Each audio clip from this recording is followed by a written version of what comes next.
લાંચ લેવી અને લાંચ દેવી તે બંને આમ તો એક ગુનો છે, પણ આ વાત તો લગભગ જે વ્યક્તિ સમજનો થાય ત્યારથી આ વસ્તુને જાણતો હોય છે. એ કોઈ નવાઈની વાત નથી. તેમ છતાંય આપણે ત્યાં ક્યારેક લાંચ લેતા કોઈ અધિકારીને તો કોઈ અધિકારી લાંચ લેતા ઝડપાતો હોય તેવું ઘણી વખત જોયું છે.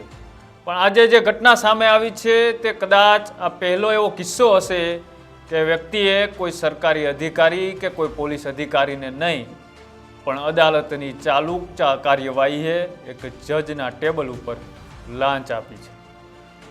એવું કેમ કર્યું અને આ માણસ કોણ છે તેની કરીશું ચર્ચા. તો આપ જોઈ રહ્યા છો ન્યૂઝ રૂમ ને આપની સાથે છું હું કૃણાલ આહિર.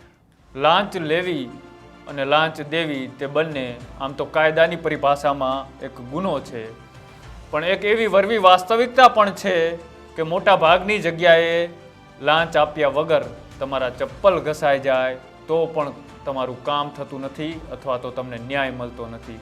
એ પણ એટલી વાસ્તવિકતા છે.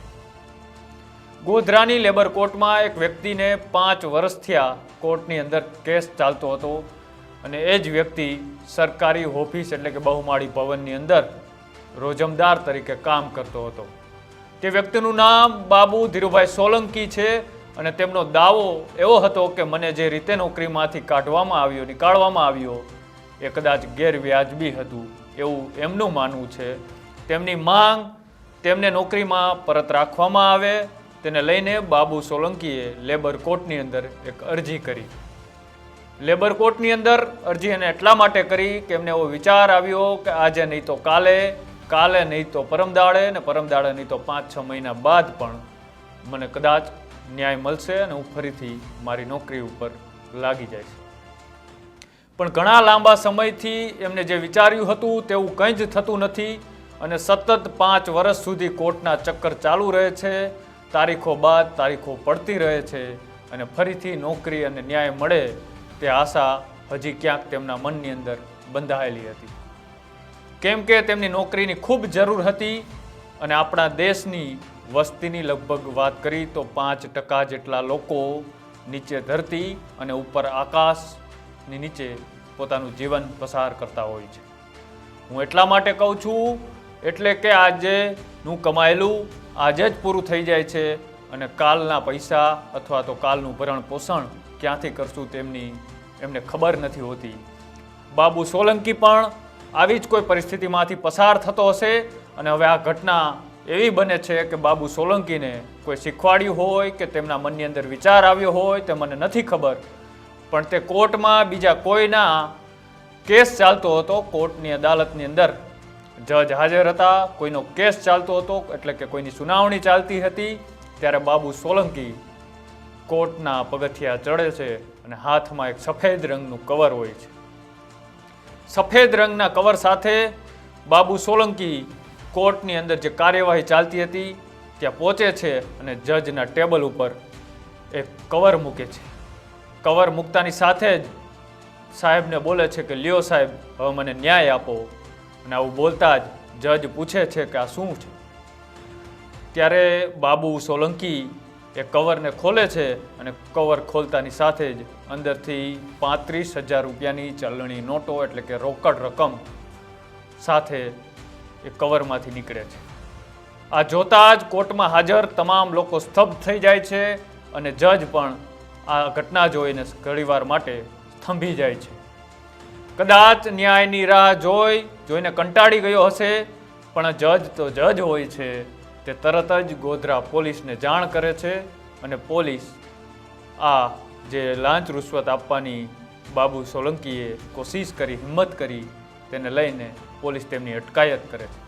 100% લાંચનો કેસ બની શકે બાબુ ઉપર, પણ પછી આ લાંચ રૂશ્વતના કેસની અંદર LCBની એન્ટ્રી થાય છે. LCB પણ ત્યાં પહોંચે છે અને બાબુ સોલંકીની અટકાયત થાય છે. આ ઘટના જોતા તમને કદાચ આ ઘટના બહુ સામાન્ય લાગશે, પણ આ ઘટના એટલી પણ સામાન્ય નથી. હું એટલા માટે કહી રહ્યો છું કેમ કે અદાલતની કાર્યવાહી સામે ઘણીવાર આરોપો લાગતા હોય છે અને જે આરોપો લાગતા હોય છે તે ન્યાયપાલિકાને લઈને લગતા હોય છે. બધા કેસની અંદર સરખું નથી હોતું, એ વાત 100% સાચી છે, પણ આપણા દેશની અંદર આવા વહીવટો પણ થાય છે, વાતને નકારી પણ ના શકાય. બધા વહીવટો બંધ બારણે થતા હોય છે તો અમુક ટેબલ નીચેથી પૈસાનો વહીવટ થતો હોય છે. પણ આ એક અનોખી ઘટના સામે આવી છે ને જે આ હિંમત બાબુ સોલંકીએ કરી છે. કદાચ આખા ભારતમાં પહેલીવાર આવી ઘટના બની હશે કે ચાલુ કાર્યવાહીએ જજના ટેબલ ઉપર લાંચ આપવાની હિંમત કોઈએ કરી હશે.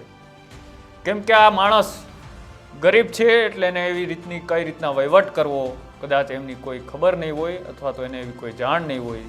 તે પોતે ન્યાયની રાહ જોઈને કદાચ થાકી ગયો હશે. પણ મારે વાત બીજી એ પણ કરવી છે કે આપણી ન્યાય પ્રક્રિયા પણ એક એવી ઢીલી છે, તેને લઈને એક આ એમની પણ વારવી વાસ્તવિકતા છે કે આ તો આપણા ભારત દેશમાં આવા ઘણા બાબુ જેવા કેસો કોર્ટની અંદર ચાલતા હશે તો ન્યાયની સામે લડતા લડતા ક્યારેક માણસ પણ મરી જાય છે તો ન્યાય મળતો નથી. અને જ્યારે ન્યાય મળે છે ત્યારે કદાચ આ ધરતી ઉપર એ માણસ હાજર નથી હોતો, એટલે કે જીવિત નથી હોતો. તો મારી ગુજરાતની અદાલતોને આવી સ્થિતિનું નિર્માણ જે થઈ રહ્યું છે તેને લઈને એક અપીલ છે કે જે આવા કેસો હોય છે તેમને ઝડપથી ન્યાય મળે અને ન્યાયપાલિકા ઉપર ભરોસો કાયમ લોકોનો બની રહે, એટલી જ અપીલ છે. આવી જ અવનવી સ્ટોરી જો તમને ગમી હોય તો અમારી કોમેન્ટ બોક્સની અંદર આપ અમને કોમેન્ટ કરી શકો છો. અને આવી જ અવનવી સ્ટોરી જોવા માટે અમારી યુટ્યુબ ચેનલ ન્યૂઝ રૂમને આજે જ લાઈક કરો, શેર કરો અને સબસ્ક્રાઈબ કરો. નમસ્કાર.